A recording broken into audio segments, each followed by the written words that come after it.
Syllable and stress. सिलेबललाई नेपालीमा अक्षर भनिन्छ भने स्ट्रेसलाई नेपालीमा बलाघात भनिन्छ। पहिले हामी सिलेबल बुझौं।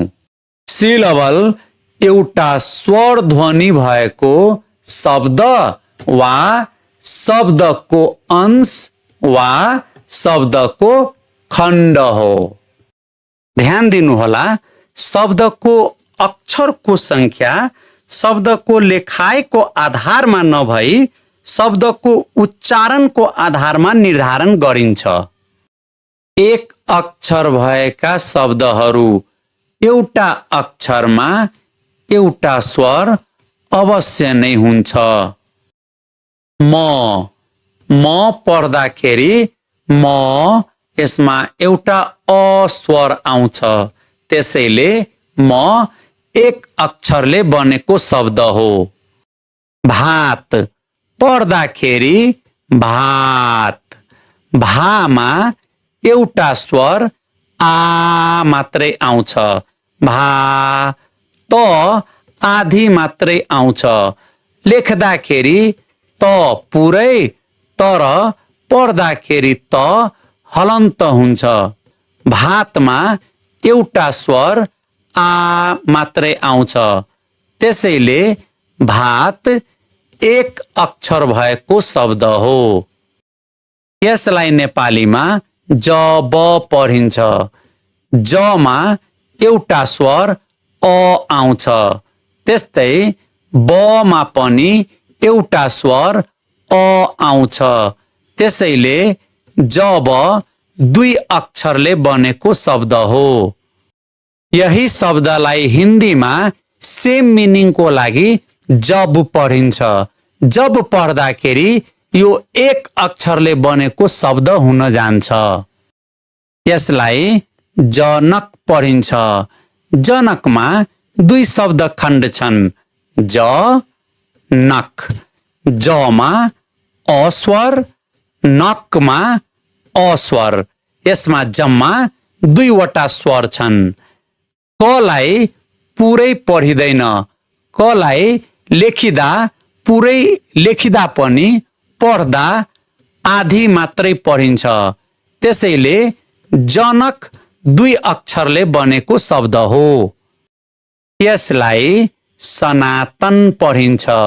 सनातनमा तीन शब्द खण्ड छन्, स ना तन।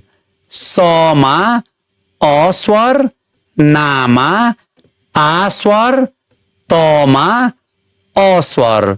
न पुरा लेखिदा पनि पढ्दाखेरि आधी मात्रै पढिन्छ, त्यसैले सनातनमा तीनवटा अक्षर छन्। अब हामी इङ्ग्लिसमा हेरौं, जसलाई नेपालीमा हामी अक्षर भनेर पढ्यौं, त्यसलाई इङ्ग्लिसमा यहाँ हामी सिलेबल भनेर पढ्छौं। यहाँ भएका सबै वर्ड्सहरू वन सिलेबल भएका हुन्। यसलाई पुस पढिन्छ। पुस पढ्दाखेरि एउटा भावल उ आउँछ, पुस, त्यसैले पुस वन सिलेबल भएको वर्ड हो। TEAM पढ्दाखेरि टिम पढ्छौं। टिम पढ्दाखेरि एउटा भावल इ आउँछ, टिम, त्यसैले टिम एक सिलेबल भएको वर्ड हो। यहाँ टिममा भएको इ र ए दुईटा भावल लेटर्सलाई नध्यान दिएर उच्चारण गर्दाखेरि टिम इ भावल साउन्ड आउँछ, त्यो ध्यान दिनुहोला। LIVE लिभ पढ्दाखेरि एउटा भावल इ आउँछ, त्यसैले लिभ वन सिलेबल भएको वर्ड हो। यिनीहरू टू सिलेबल्स भएका वर्ड्स हुन्, मतलब यिनीहरूमा दुई दुईवटा अक्षर छन्, मतलब यिनीहरूमा दुई दुईवटा शब्द खण्डहरू छन्। PENCIL पढ्दाखेरि पेन एउटा सिलेबल, सल अर्को सिलेबल, पेनमा ए भावल, त्यस्तै सलमा अ vowel. COMPEL compel, com first syllable, pel second syllable, com अ भावल, पेल ए भावल। त्यसैले कम्पेल दुईवटा सिलेबल भएको वर्ड हो। 3 सिलेबल्स भएका वर्ड्सहरू मतलब 3 अक्षर भएका शब्दहरू, मतलब 3 शब्द खण्ड भएका शब्दहरू। यसलाई हामी ब्युटिफुल पढ्छौं। Beau first syllable, ti second syllable, ful third syllable.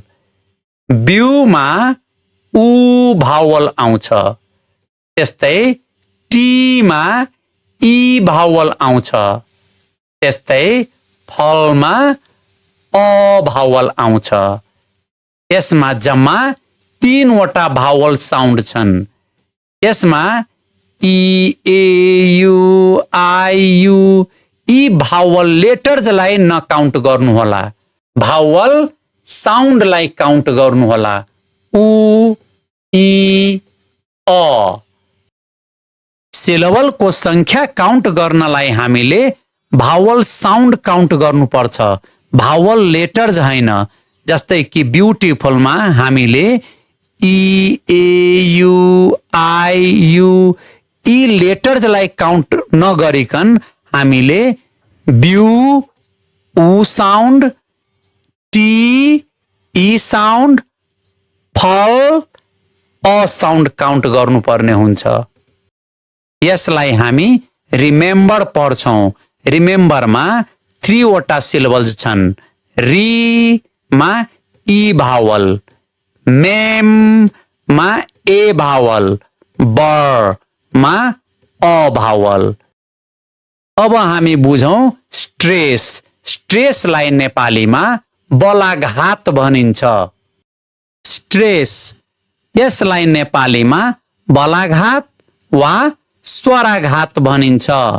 स्ट्रेसको मतलब शब्दको कुनै एक खण्ड वा अंशमा पर्ने विशेष बल वा जोर हो।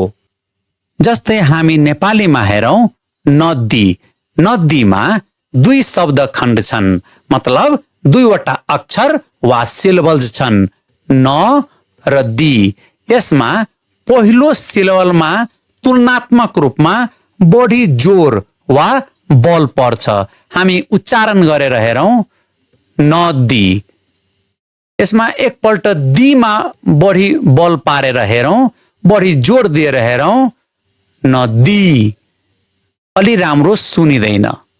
त्यस्तै जनकमा पनि जनक, जमा अलि बढी बल पर्छ, पहिलो सिलेबलमा बढी बल पर्छ। नकमा जोड दिएर हेरौं जनक, राम्रो सुनिदैन। त्यस्तै 3 वटा अक्षर भएको शब्द सनातन उच्चारण गरी हेरौं। सनातन, यहाँ दोस्रो अक्षर नामा बलाघात परेको छ। त्यस्तै पहिलो अक्षरमा बलाघात पारी हेरौं सनातन, स्वाभाविक सुनिएन। त्यस्तै तेस्रो अक्षरमा बलाघात पारी हेरौं सनातन, राम्रो सुनिएन।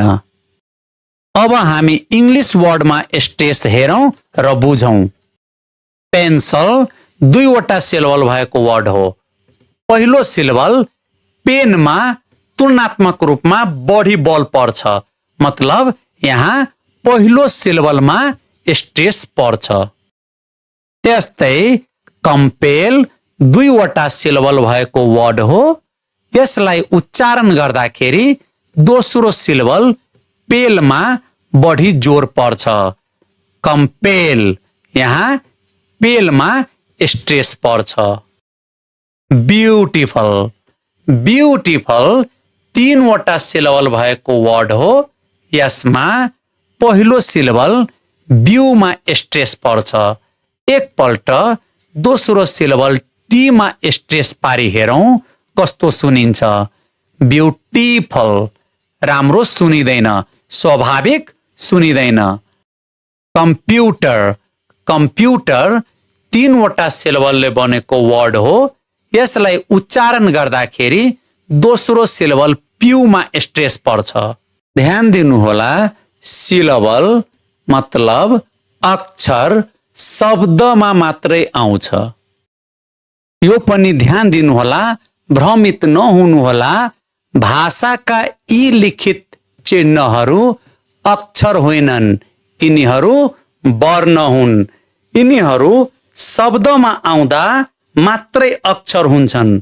मतलब अक्षर शब्द वा शब्दको अंश हो।